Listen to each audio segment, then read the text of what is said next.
Welcome back to the story of the Daybells, the demise of the Daybells. This is part 2 in our series, Lori's fourth and deadly marriage. Let's pick up where we left off.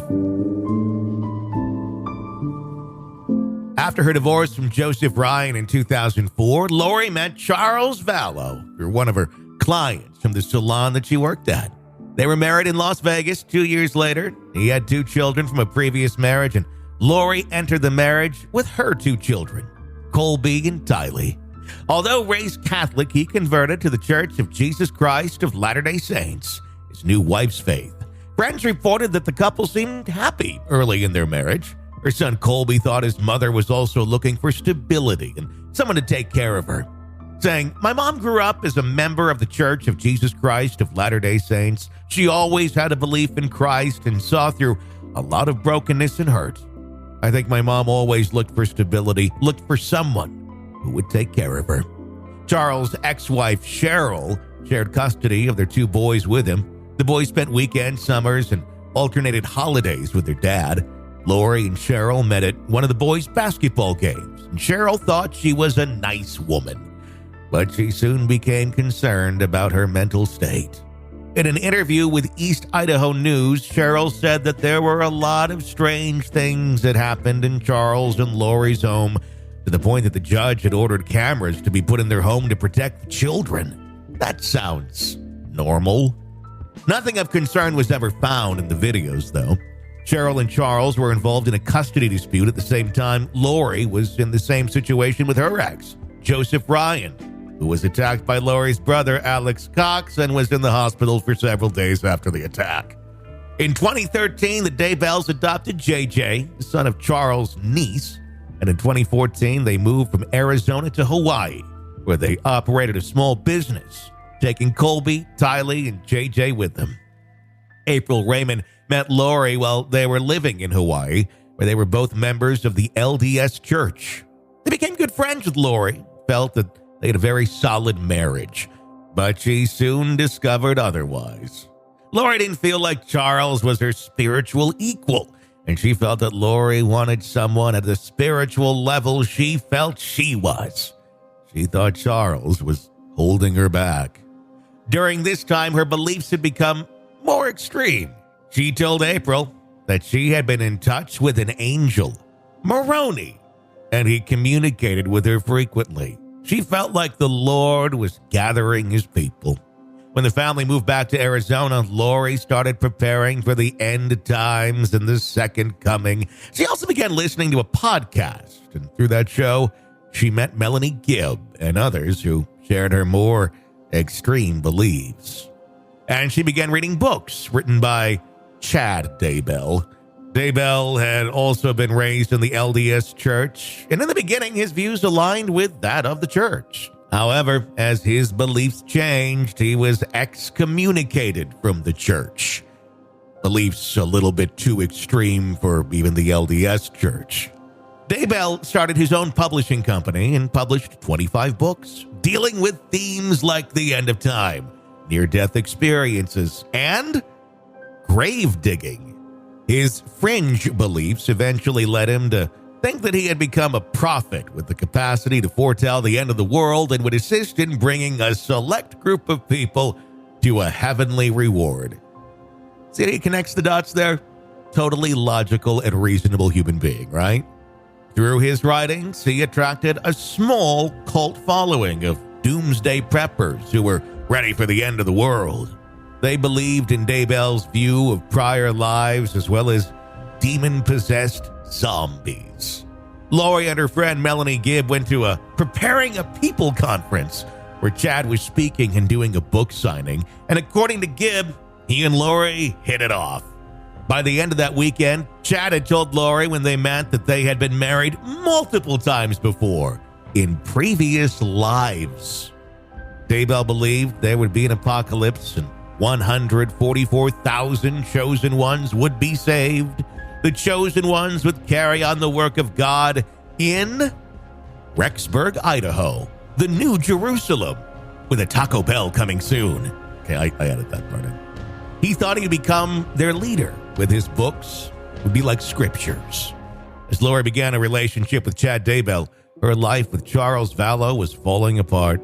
On January 30th, 2019, Charles was in Houston on a business trip, and while he was away, Lori canceled his return flight and had Alex take his car from the airport and remove all his belongings from their home. Lori claimed that Charles was unfaithful and was possessed by a dark spirit by the name of Ned Schneider. Okay, can we do that line one more time? But we need to make Ned Schneider sound a little more dramatic. Okay, here we go. Possessed by a dark spirit by the name of Ned Schneider. Okay, I like that better. When Charles got home from his business trip, he went to his home but didn't attempt to enter the house as he was unsure what he might find. So he called the police. What follows is the police cam audio of the police talking with him outside of his home. You've probably heard small clips of this encounter here and there on TV shows. What we have for you is the entire police interaction outside of his home. This takes a little while, but it's worth the listen. Here you go. Why don't you come over here? So what's going on tonight? I can't get in touch with my kids. How old are your kids? 6.5 and 16. Okay. How long have you been trying? 2 days. Okay. But she's lost her mind. I don't know how else to say it. We're LDS. She thinks she's a resurrected being and a God, and remember the 144,000. She's come. Jesus is coming next year. She took all the money out of her bank account today. My truck has gone from the airport. She went to the airport and got it. I just flew in from Dallas. Houston and Dallas. So where's your truck? I don't know.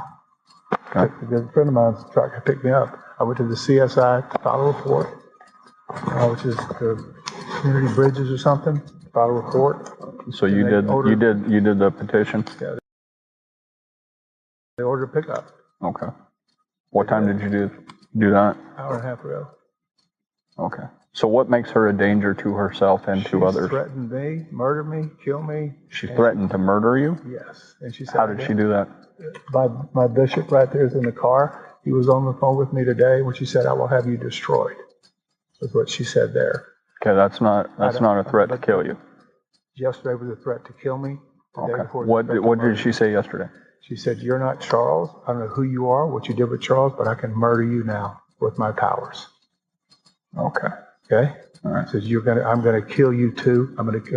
Yesterday was I'm so gonna. She's speaking as a spiritual being. She's not here. She's lost her reality. Is this just all recent, or has it been going on? It's been going on for about 4 or 5 years. It's gotten really, really bad lately. She goes to the temple every day and speaks with Moroni and Jesus Christ, and they tell her what to do. And now she came to her today, and last couple of days she says, "I'm not Charles. You're not Charles. You're Nick Schneider." I don't know where she gets his names from. She got all this stuff from these people in Utah who tell her how many past lives she's had and probation she's had. And she's was married to Moroni way back when, and she was also married to James the Just. And okay, this is all foreign to me. So it's foreign to me. Well, I'm not LDS. It's crazy stuff. I know you're using LDS terms here. But it's just she's nonsensical. Okay. And I haven't seen much. Is he the older one or the younger one? Young. He's 6.5 years old. Okay. Okay. I want to do this now. You've got a pickup order. Am I correct? We do. Okay. If she doesn't answer, what do we do? If she doesn't answer, we can't enforce the order. Can I break into my house? Do you live here? Yes, I do. Okay. My lease. I pay the lease. Do you guys have any orders of protections against you? No, we do not. So, no police reports? No, nothing. Okay. So how does she pose a threat to your children? I don't know what she's going to do with them. I don't know if she's going to flee with them. She's going to hurt them. You don't even know if she's here, right? Today on the phone. I can't. All the cars the garage is closed. I don't know. She locked the garage door. I know. I haven't been up there yet. I know. But hold on. Sorry. What I'm saying is, do you normally park 2 vehicles in the garage, inside the garage? Correct. Okay. So it's a possibility that her car and your truck are inside there? I don't think she could fit my truck in her car at the same time. She may put them somewhere else. She said to me, "All your stuff is gone. Charles' stuff is gone." You're not Charles. Your stuff is gone. I don't know what that And means. how long have you been trying to get in touch with the kids? Since yesterday. Since yesterday. Like last night or yesterday morning? Or? Landed in Houston Tuesday about 10. Okay. Why did you leave?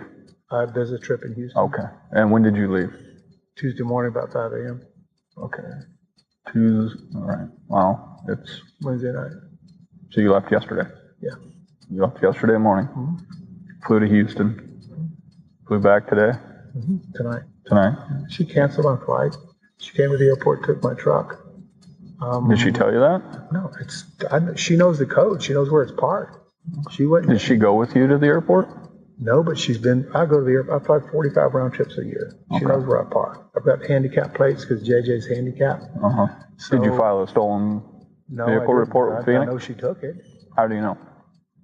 You suspect? I suspect. Okay. I suspect. All right. I know your term. So, okay. Yeah. But without concrete evidence, we can't say. I suspect. Sure. Okay. And she has the keys, the code. It's a Ford. The code, door code. Door code. And I just want to see my boys okay. And she's got a pickup order. I need to go. She needs to go, and I'm going to take my son. So you normally live here? Yeah, oh yeah, I live here. Okay. Yeah, all my stuff's in my house. Okay. We got a service dog in there, beautiful dog. My daughter's in the front window right there. So let me ask you this: when you came back, why didn't you just go to the home? Because she told me not to come near it. All my stuff is gone.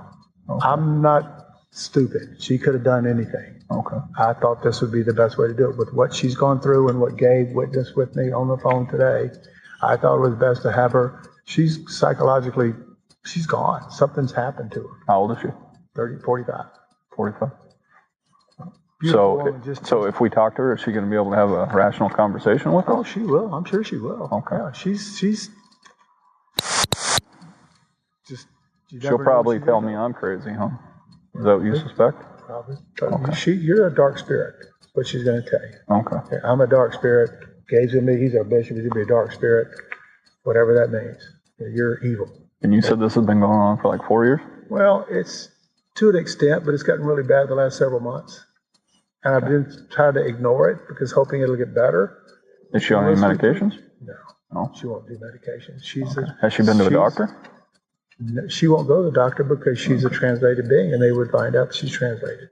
She cannot be killed. She cannot die. And that's what she thinks? Yes. Okay.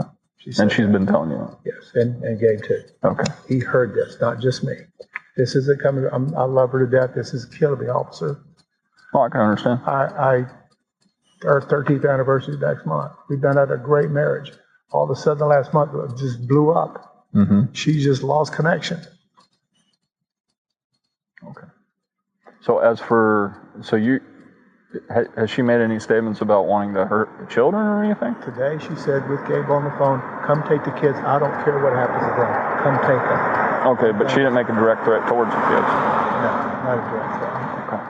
And then she said that she would murder you through a spiritual... No, she said, I can murder you. I can murder you. And she's talking in a spirit... I will kill you. Spiritual... No, she's talking physically. I will kill you because you're not Charles, and nobody will care. Okay. So she at this point doesn't think you are her husband? She thinks I'm Mick Schneider. Who's Mick Schneider? I have no idea. Okay. It's the name she used. I don't know where it came from. Okay. I'm just like, I'm as bewildered as you are. This is so foreign to me. Normal people, as far as I'm concerned, but this happens. It just drives me. I don't know what to do.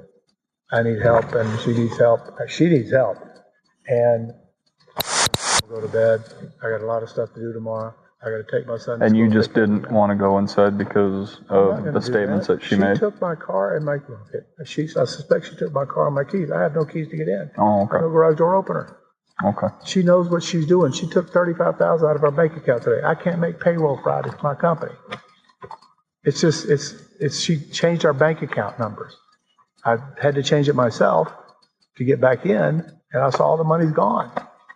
I've got $7 in my name. So, what's your first name again? Charles. Charles. Charles lives here with his wife and 2 children.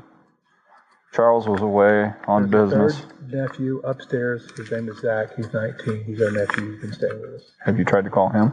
He won't call me back either. Why won't he call you back? I don't know. Okay. That's what I'm worried about. I hope they're okay, but I don't know. It's valid. All right. So, his question is, he lives here. There's no orders against either one of them. If we can't make contact. If he wants to let us in, now we're doing a 670 check. I don't know how to get in. I could have to break the window. I could try to. Where I was going with this, he was in Houston on a business trip, and then he flies back in to Sky Harbor, and his truck's gone. He suspects that she went there and took the truck. He doesn't know. My wallet in it, so. Right. So, all right. Is it this house or the one with the flashing lights? Right there. On the side of the road. Oh, where those palm trees are? Yeah. And I can try the key code on the garage. I don't know if they changed it or not. I think I know the code. We just moved in January 1st. And Gabe Bonilla here lives right down the corner. He will tell you if he was on the phone with her today with me. I patched it in and she said all that stuff. Does she have any inside the house? Yes, she does. She does? A rifle. Does she know how to use I it? don't know if she knows how to use it. I don't know.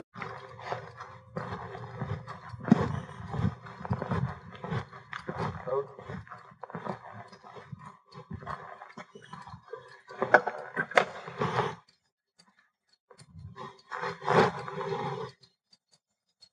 Okay.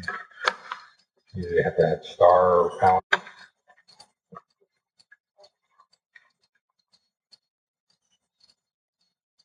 You have an alarm system? No. Oh, okay.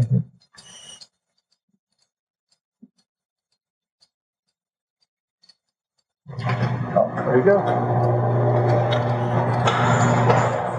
Cars are all gone.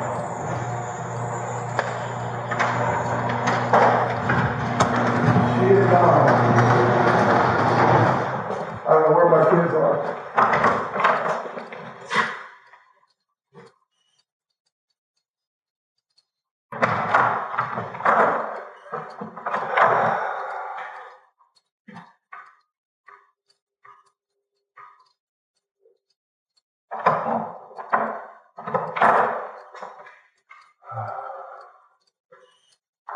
They're all gone. Is there anything in her place in here, like she might have taken off somewhere?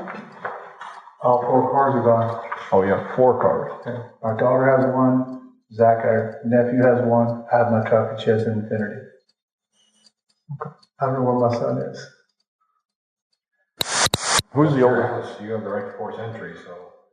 Who's the oldest child?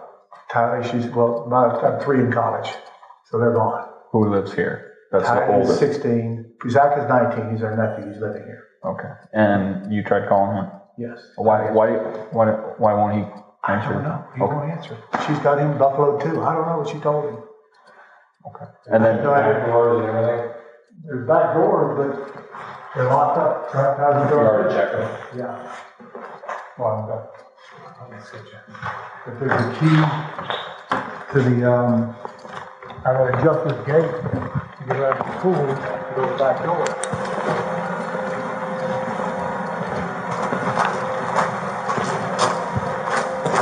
I don't know what I do if you drop out a stolen car report of my truck.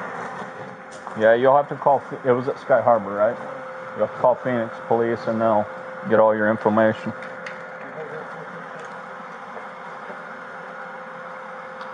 You don't have a hidden key, No, it's in the house. so it's not hidden. JJ can open it, but we have to keep those locks really. Understand. He's a runner.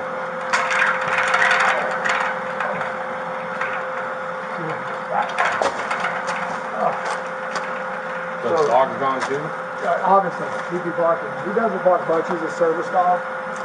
Very well trained, but he would be barking. They wouldn't leave him here. He's a part of the family.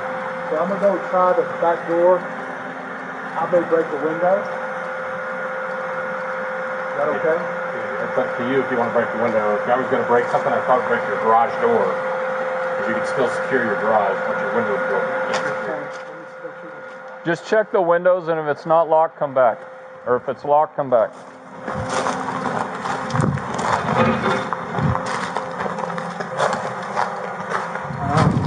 Just so I open that door.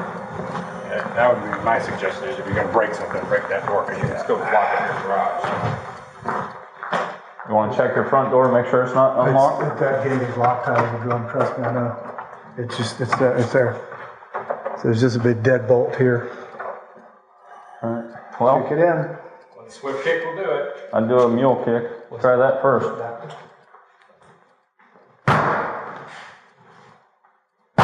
You gotta get closer to the...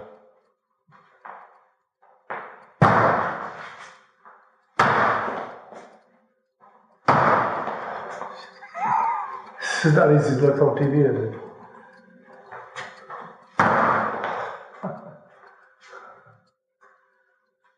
Oh, at least the deadbolt worked.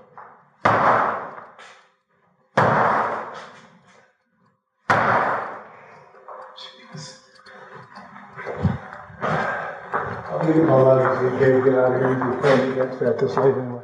Gabe, come on over. Draw one up. The police accompanied Charles into the house. They were able to get in through the garage, but Chad had to kick a door in to enter the home. He found all his belongings missing. He asked for a mental evaluation of his wife. The next morning, Charles went to JJ's school in the hopes of meeting Lori when she dropped him off. He saw her purse in the car and took it to keep her from leaving, as he wanted to have the police serve Lori with a mental health petition. However, according to the police report, Lori had her keys on her. A few hours later, Lori went to the Gilbert police station to report her purse stolen by Charles. She told the police a very different story than her husband's account of what happened. And now for your listening enjoyment, the multiple personalities of Lori Daybell. This is her interview with police when she showed up to talk about her stolen purse. Never mind that she took all of her husband's possessions and removed them from the home, canceled his airline ticket, and removed his car from the airport. She's the victim, remember? Take a listen. No, I won't fit with those handles. No? I wasn't going to file a report, but my friend who is a police officer told me to file a report. Okay. Yeah. All right. He's like, it's just good to have it on record, so. Yeah, okay. I got a little bit of info from dispatch. Yeah. Said he stole your phone and What happened? your purse. Yeah. Why don't you tell us what happened? So yesterday, I got in an argument with my husband on the phone, and he was in Texas working, and I found some stuff that he'd been doing, so he was really defensive. And so I took the kids. We spent the night in a hotel because I knew he was coming home. And so this morning when I took my son, when I went into the school to take him into school, he was waiting somewhere and like stole my purse out of the car, my whole purse. So my phone, my wallet, my money, my everything was in there. So I had the door locked, but the sunroof was open because we have a service dog and he was in the car, and I didn't want to, my son was kind of throwing a fit. I didn't want to get them both out of the car because it was a mess this morning. Mm-hmm. And we didn't have any of our stuff because we spent the night in a hotel and he was out of his element. And so I didn't lock the door for like the first time ever, and he like, whatever, either got it out. I don't remember if the door was locked, he got it out, or he reached through the sunroof and just got it. Okay. But then he started texting all my family and all my friends and impersonating me, and got my friend lured over to the house to meet him, where he had like kicked in the door to get into the house and stuff. So. And you did that this morning? Last night. Last night. Okay. Which I'm glad we weren't there. So. Right. Okay. That's when I got there. I'm like, Lori? Where's Lori? But he texted her from my phone because he was pretending to be me, saying, "Oh, come meet me at the house," and whatever. Okay.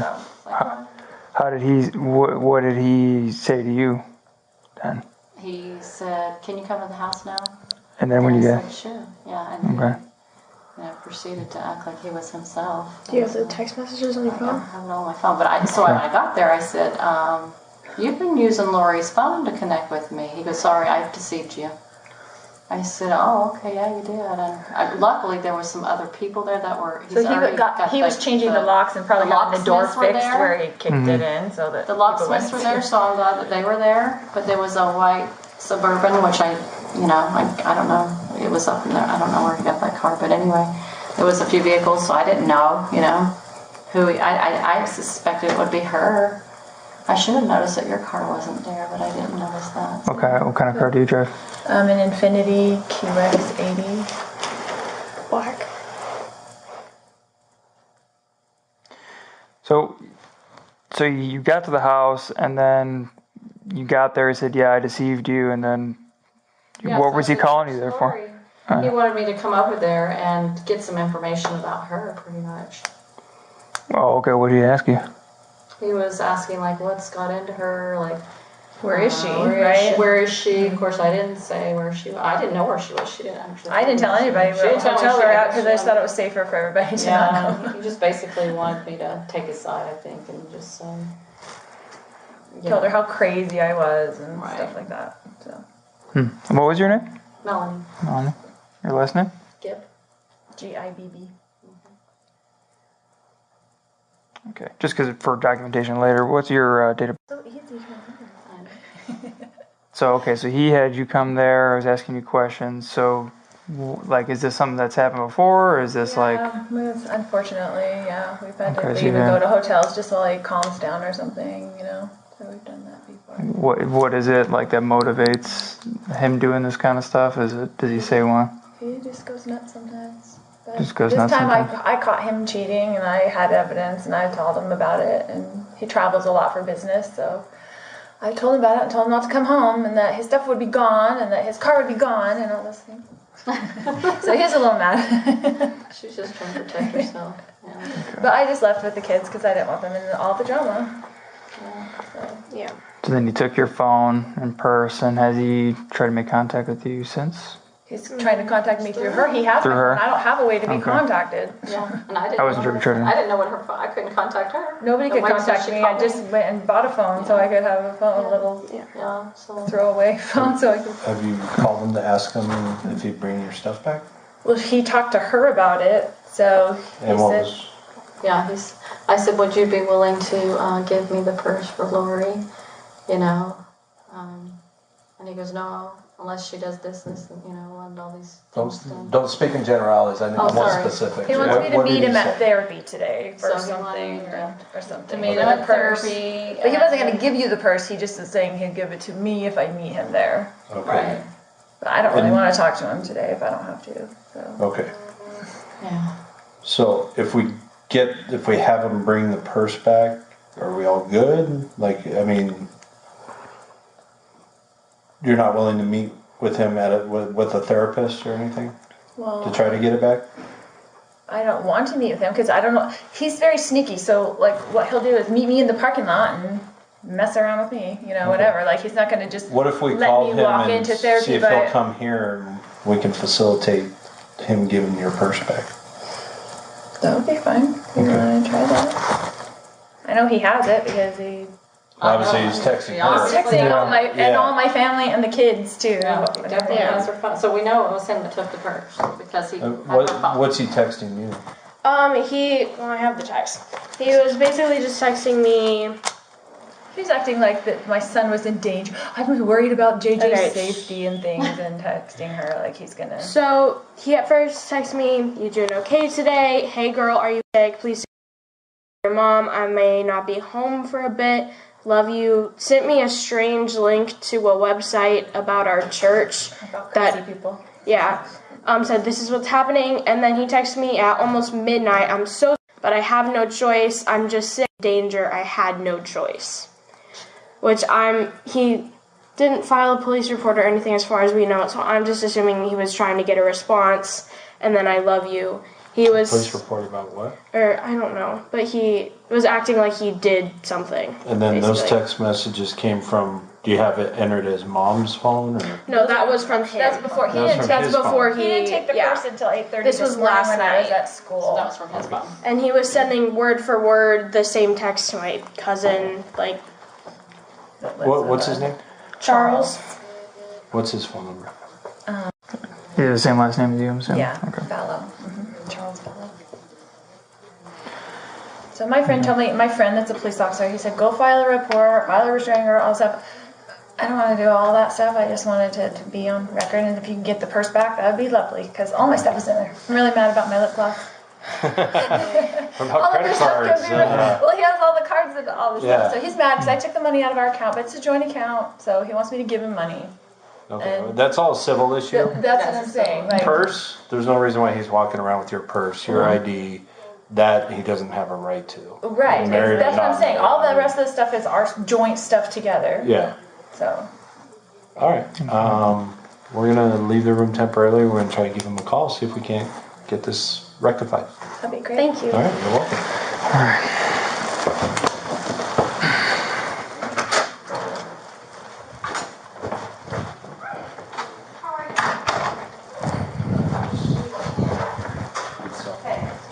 You want to try calling or do you want me to call? I don't know. This one's a little confusing for me, honestly. Okay. I love this call. Oh yeah, I would actually love.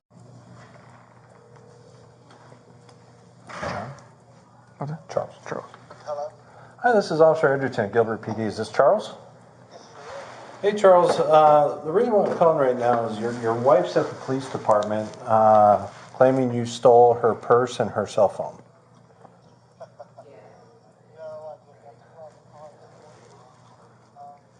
Okay, you realize they don't belong to you, correct? Okay, so that's a civil issue, and she's responsible for every penny.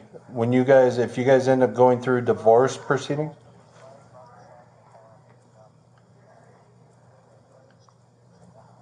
Okay, and you also texted a friend to meet you at the house last night under the guise that you were her.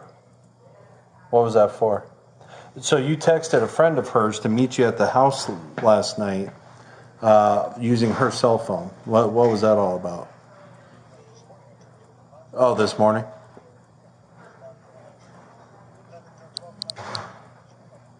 Okay. Yeah, we read the report from earlier today regarding you not being able to get into the house and everything, so I do not have the order in front of me, so I cannot do that. It's got to be approved, and I know I cannot get her. Well, it's got to go to our sergeant, who's got to call, verify that it's good, and then we get dispatched. So that's just how the process works. And I can't keep somebody against their will without a warrant or the valid.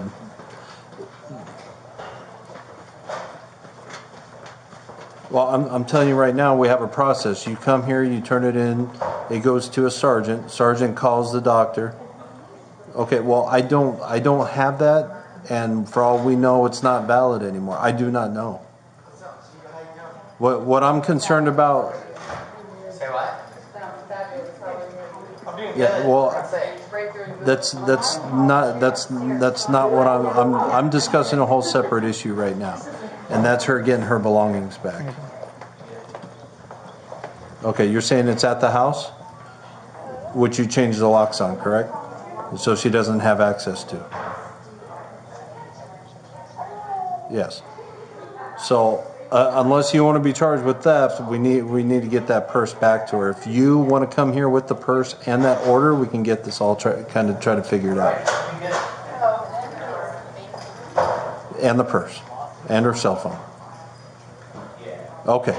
So how soon can you be here? We're at the police department, 75 East Civic Center Drive, Gilbert and Warner. Thank you. All right. How long?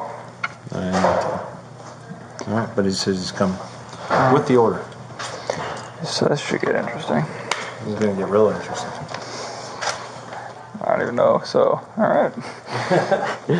I guess this could, yeah. He just goes nuts sometimes, but this time I caught him cheating. And I had evidence, and I told him about it. And he travels a lot for business, so I told him about it. I told him not to come home, and that his stuff would be gone, and that his car would be gone, Lori said. Well, that seems sufficient for the police. She said it must be true, right? The police called Charles and asked him to return Lori's purse and inform him that it is against the law to take it. And Charles brought the purse to the police station and contacted 911 to request that officers serve her with a mental health petition. Charles told the dispatcher that his wife has lost her marbles. After saying that an officer will call, dispatch hangs up. Charles phones again to confirm that she will receive the petition from the police. While Lori was at the police station, officers explained the mental health petition to Lori and advised her to visit Community Bridges if she wanted to resolve it. They reported that Charles was en route with the petition and purse. An officer wrote in the report, "During my contact with Lori, I found her to be in a normal state of mind, but only slightly upset.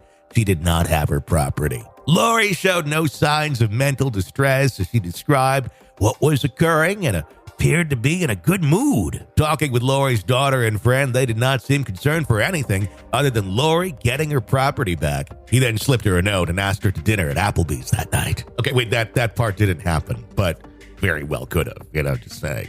Another officer who wanted to get a hot date with Lori, another officer who talked with Charles that morning reported, "During my conversation with Charles, I found his demeanor to be strange for a person in his circumstances. He seemed more concerned with asking questions about the legality or financial withdrawals Lori had made than her alleged incoherence," the officer writes. Because who would be concerned about a crazy person having access to their finances? It's just money, right? That's just so extreme. Lori checked herself in for a medical evaluation on February 1st, 2019, and was discharged a few hours later. Those mental health people wanted to have a date with her, too.